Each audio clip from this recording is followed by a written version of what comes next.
அண்ணாமலை அவர்கள் போட்டியிட விருப்பம் இல்லைங்கிறத வெளிப்படுத்தியிருக்கிறாரு. அது நம்ம வெளியில் எல்லாருக்குமே தெரிஞ்ச விஷயம். ஆனால் என்னுடைய தனிப்பட்ட பார்வையில் அண்ணாமலை போட்டியிடணும்னு சொல்லு.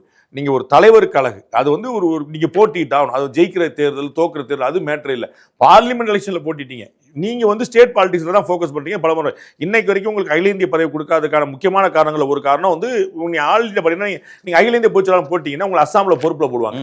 அசாம்ல நீங்க எலெக்ஷன் ஓடிட்டு அங்க பார்க்கணும். அந்த மாதிரி வந்து எங்கேயோ ஒரு நான் என் ஊர்ல வளர்க்கணும். அப்ப என் ஊர்ல நம்ம ஊர்ல எலெக்ஷன் நடக்கும்போது நான் பிரச்சாரத்துக்கு போறேன். அப்ப யார் பிரச்சாரத்துக்கு போக மாட்டா? அப்ப ஓபிஎஸ் போக மாட்டாரா, இபிஎஸ் போக மாட்டாரா, நயினார் போக மாட்டாரா, ஸ்டாலின் போக மாட்டாரா, எல்லாரும் தான் பிரச்சாரம். அப்ப நீங்க நிக்கணும். அதுல வெல்றதுக்கான வாய்ப்பு இருக்குன்னு நான் சொல்றேன். நீங்க வெல்ல மாட்டீங்கன்னு ஏன் நினைக்கணும்? யாருமே நினைக்கணும். அவருக்கு வந்து கட்டாயமா வந்து வாய்ப்பு இருக்கு நமக்கு வந்து. அண்ட் அவர் போட்டிட்டாருன்னு நான் ஏற்கனவே சொன்னதுதான், விஜய் மாதிரி தான்.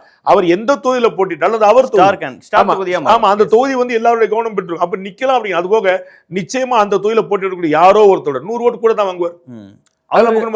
தொகுதி இல்லைன்னு ஃபீல் பண்றாரு. அதைத்தான் நான் உங்களுக்கு அதுதான் பதிலா சொன்னேன். 234 தொகுதி அவர் தொகுதின்ற அவர் எங்க நீங்க பத்மநாபத்துல அவர் போட்டிட்டா என்ன ப்ராப்ளம் ஆயிரும்ன்ற.